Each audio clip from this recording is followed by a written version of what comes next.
और आज हमने माला ऐसे करनी है कि भगवान को मतलब हृदय से प्रसन्न हो जाएगा। माला करने से तो समझ लीजिएगा कि भगवान को आपकी माला पसंद आई है।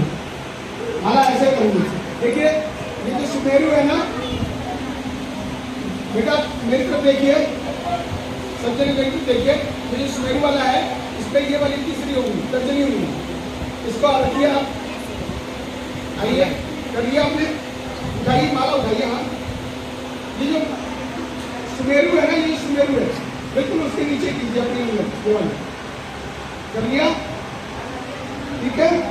अब इसके बाद जो है इस पे हमने नाम जपना है।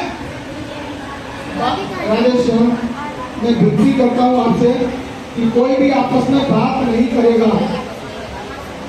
कोई भी बात नहीं करेगा आपसे, विनती।